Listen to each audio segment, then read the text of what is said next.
Okay, so Paul Verhoeven is this Dutch director who has a lot of satire and such in his films, and Robocop was this big criticism he made of capitalist culture and hero cop films, and it was really silly and over the top in the violence and stuff in the film, but because it made a lot of money, there was of course a sequel that had to keep doing stuff like that, and then another sequel, and then a TV show, and then comics, and just about everything really, and at some point the capitalist jokes and the satire and stuff became something in the background, and a recurring joke, or like a background element to this series, rather than the point of it, because of course you're able to continue to sell this franchise, and the point becomes degraded over the recurrence of it.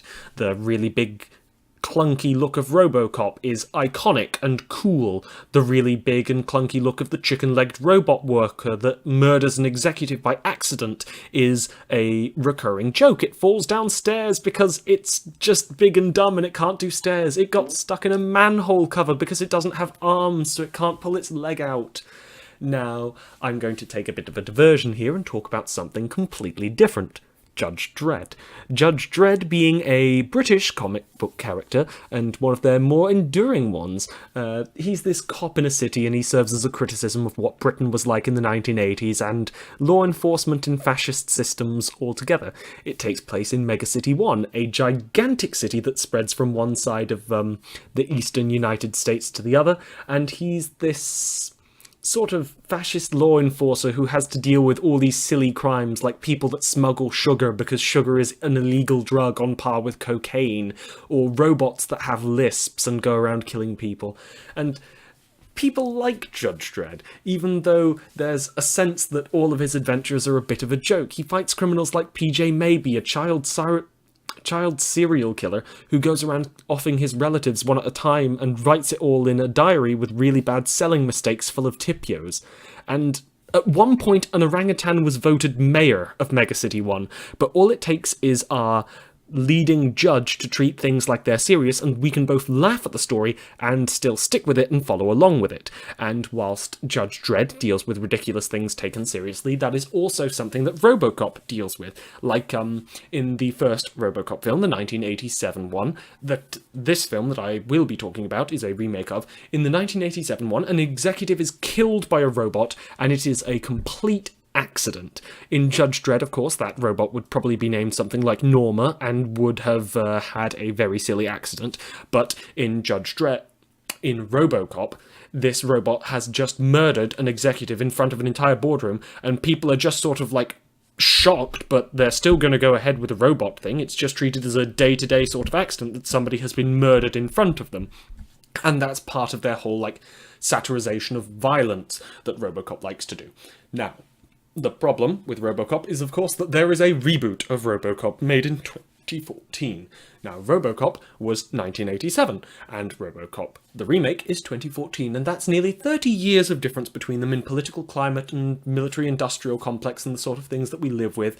And, it's both a white middle-class American super cop that acts as the protagonist. There's not really any adaptation of the surrounding characters, and, really, the story doesn't change too much, although this Robocop opens with something completely different and something very rooted in what today's society is like for American corporate culture, because those silly chicken-legged walkers from the original Robocop series are now spooky drones marching down the streets of Tehran and forcing people to obey a curfew and murdering terrorists and innocent civilians in the Middle East, while American reporters talk about how important it is that we don't risk the lives of American soldiers while this droid army forces the people of Naboo to hide inside their homes, while American invades and subjugates Naboo and forces Queen Amidala into hiding because she wouldn't agree to their trade deals before she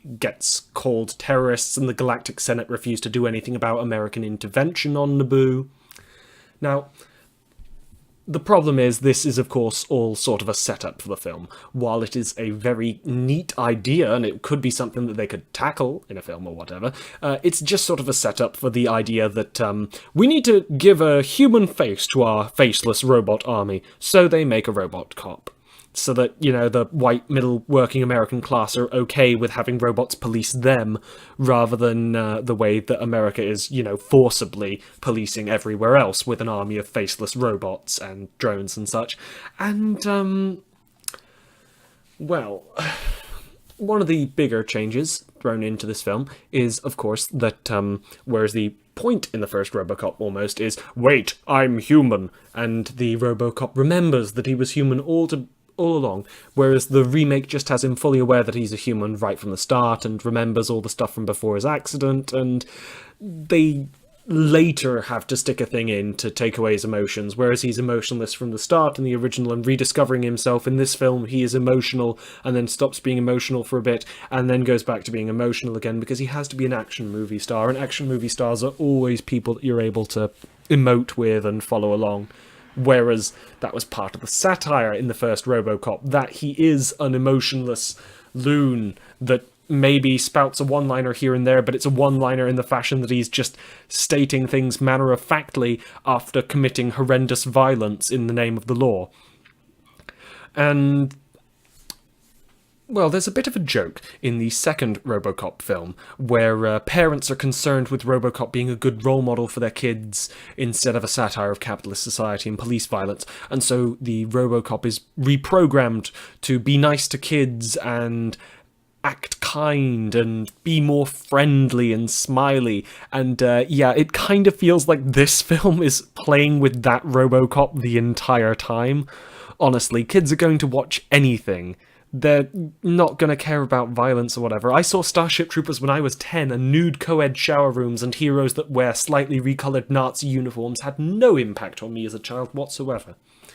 Now, I kind of think that this Robocop could have maybe leaned into the drones and stuff a bit more, had these spooky robots threatening people's liberty, except then, of course, I'd be talking about the remake of Total Recall instead, which wasn't the first film I was going to expect having an evil robot army used by a thinly veiled version of America, where instead it's England, but, everybody's got an American accent in England, and they're suppressing the world's poor, because they could do so much with the idea of scaring the American public with the idea of invisible drones above their heads that can kill them with a single mistake, and faceless soldiers on the ground that can't understand your language and force you to stay in your homes and burn buildings and what have you.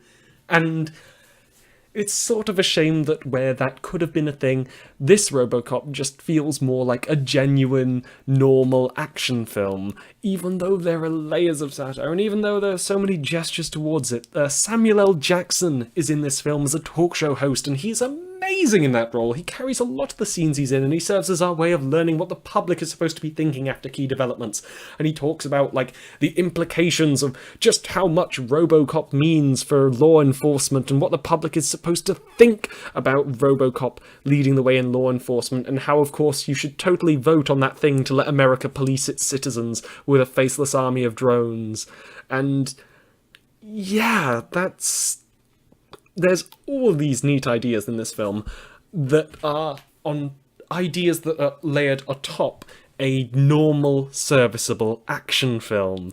There's a corrupt system that the Robocop can beat and win against in a single film. There's programming that his human side is more powerful than, and yeah, that was something in the 1980s Robocop, but that was back when that sort of thing was bright and colourful rather than the sort of muted palette of this film.